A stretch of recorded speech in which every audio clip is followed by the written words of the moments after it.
Thank you so much for joining me for this interview. First of all, love the movie Living with Chucky. It's fantastic. Um, so now, just kicking this off, what was like the origins of this project? It originally started as a short film in film school. I went to Florida State University for directing and film production, and they had a documentary semester actually, which was interesting and new for me. And I knew I kind of wanted to do something that was a bit more personal to me as a documentary subject. And I originally was thinking of doing it on my dad, Tony Gardner, who's a special effects makeup artist, but that kind of seemed kind of broad given his filmography. And so a teacher encouraged me to focus on a subset of his career, which is Chucky, that has existed as long as I have been born. He's been a part of my life since I was 4. And so that's kind of how the focus of a documentary came about. And then seeing that project have, a great response at film festivals that year, and fans really wanting something longer, which I totally agreed. Only gave me running time of 7 minutes, and I was sitting on 8 hours of footage, and I was like, this franchise deserves a friggin' feature-length documentary. So I think I should go out and pursue that since I already started it. Again, it's really fantastic. So now, what is your favorite Child's Play movie and why? My favorite Child's Play movie is Child's Play 2, actually.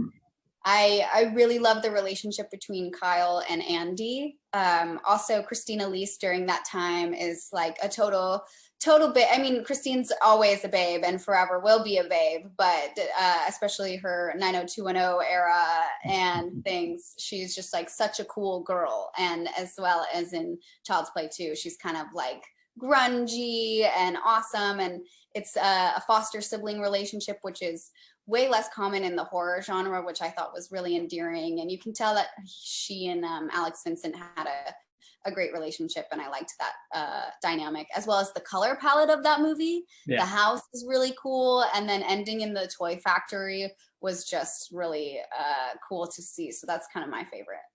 Oh yeah, that the entire movie is great, but that set piece at the end is just amazing. Yeah, it's so fun, and we don't get something similar to that again throughout the franchise in like a toy factory thing. Yeah, and I think it's really interesting because like 2, I think like hits home the satirical edge a little bit more than the first film. Yeah, with Dawn's aspect of Madison Avenue and over consuming, exactly, like it hits it a bit more on the head than in the first film. Yeah, exactly. And so here, a 2-part question. How has the festival reaction been? And also, to that point, what's it like to watch a documentary that's this deeply personal to you? Fan response has been positive so far. If there is negative responses, nobody's telling me it, so it's great. No, it's been really interesting to see people who are around my age and maybe just discovering Chucky. They just watched the Child's Play films and have a love for it and watching the documentary, or a bit older generations who watched Child's Play in the theater in 1988 and it's been their favorite character since. It's been really interesting to see their appreciation for the documentary, and how really I love that the personal connection that I put onto it and the familial aspect is really everybody's seemingly favorite thing about this, because it was really personal to share, but also that's why I wanted to do it, because it was a different angle than your typical horror documentary or behind the scenes featurette. And so to see that that is appreciated is really cool, and that's what people respond to is awesome. And then watching it, so as it's something personal, it's, I've seen it so many times since I edited it, so I'm just like, I'm kind of I have no emotion. But when it comes to the part where it does talk about myself and my dad, and it gets into the home video footage from when I'm like around 3 or 4, I can't help but tear up, because I really love my dad, and thinking about having him go away for long periods of time when I really wanted him home is hard. And he came to the film's premiere at Popcorn Frights in Florida, and we actually both cried when it got to that part, which was so sweet and sad and special. Yeah, it's so funny because, you know, I also couldn't help but get really emotional, you know, during like the latter part of the movie. Like I, not to bring this super down, but like I lost my dad from cancer, was not very old, but just seeing that the entire movie just being brought together like that, it was really awesome. And it's funny because I've talked to other people that have like screened the movie, and like they're like, yeah, like waterworks the entire the entire end. So I was like, that's really cool, because I think, you know, the best documentaries have that personal touch or angle to it. Yeah, exactly. And I was really inspired by this documentary that we watched in film school called Stories We Tell. And it's about this actually this woman's relationship with her dad, and finding out she's adopted, I think, spoiler alert. And so that's really what inspired me to be a little bit more personal within everything. So I love that it touches people in that way, because he is literally my best friend and I love him so much. Yeah.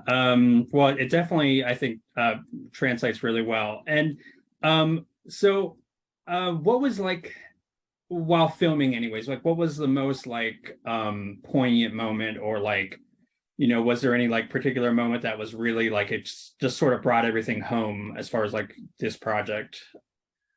Oh geez. Well, filming was so spread out. You know, I was filming interviews while I was still in college and trying to graduate.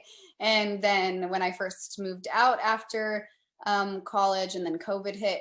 So as far as like a whole experience that was happening at the same time, it doesn't feel like there was really a pinpoint of moment. It's kind of like I got a few moments throughout the filmmaking process where it was like, oh, this really hits hard with me, or this makes sense. And in those moments, it was kind of like listening to Brad Dourif talk about, you know, what it was like being a father as an actor. Obviously, it's a bit different for Child's Play because he comes in to do the voiceover, which is less time consuming. But seeing him talk about being a dad, and, you know, I was around the same age as Fiona when he started voicing for Chucky, as my dad started puppeteering for Chucky. And so seeing those parallels in person and being able to talk to them about that was really special and kind of hit home for me, as well as, you know, talking to other people like Alex Vincent and Christine Elise, how it's just been this thing their whole lives. Especially Alex, you know, in a way, Alex also, you know, it's been his whole life from the same age I was. And so those experiences are really interesting, because it's like we all had like parallel universe experiences growing up, but in different ways, which was so cool to explore. Yeah, like I said, it's so well thought out, and again, as I said, like how it sort of ties together really nicely with, you know, as you say, like the parallel sort of like moments. So now would I probably know the answer to this, but if given the chance, would you make a cameo in, like, say, a Chucky season or upcoming season, or a movie? Oh my gosh, I would love to. Are you kidding me? Yeah. You know, I would love to die if I'm just like a random person that comes in and like gets hit by a car even, or like, I think it's only fair considering my dad's died in this franchise. Well, yeah.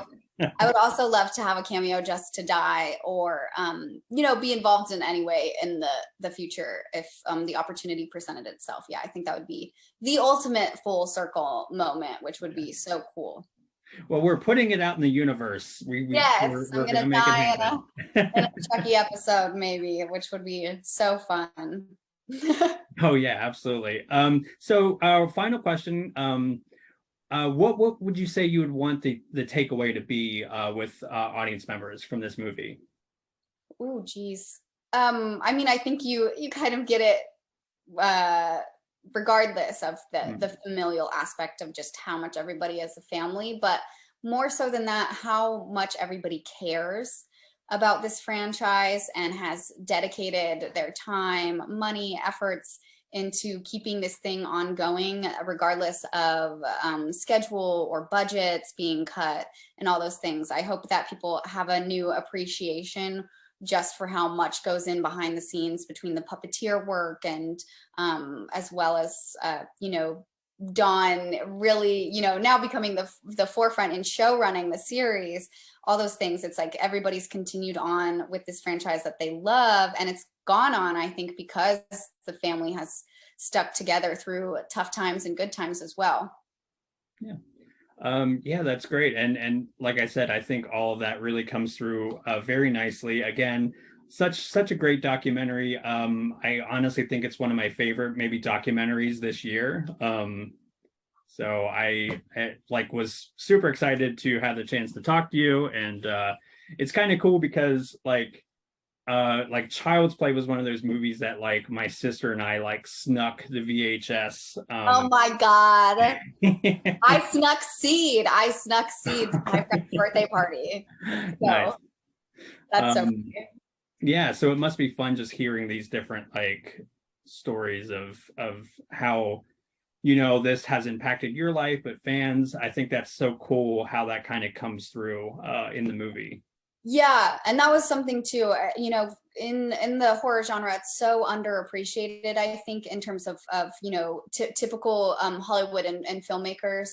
You know, it's really the fans that keep horror franchises and the genre alive, and their dedication and passion and love for it. So it was also a wonderful opportunity to kind of include them and have people's actual photos that they sent to me included in the doc, and you know, and some love given back to them, because it's insane to see how dedicated people are to this particular franchise. Yeah. Well, again, just fantastic. And thank you so much. I super appreciate taking the time to talk to me. And now this premieres at Fright Fest on the Fantastic 29th. Fest. Or, I'm sorry, Fantastic Fest. Yeah, Yes. it's okay. They all have fest in it. Yes, Fantastic Fest on the 25th, and then it plays again on the 29th, and then it plays at Screamfest in LA on October 15th. Awesome. And well, I'll make sure to put those dates in the description with the website, so you all should check that out. And again, thank you so much. Thank you. All right. You have a good one. You too. Thanks. Thank you, love. Okay, thank you. Bye. Bye.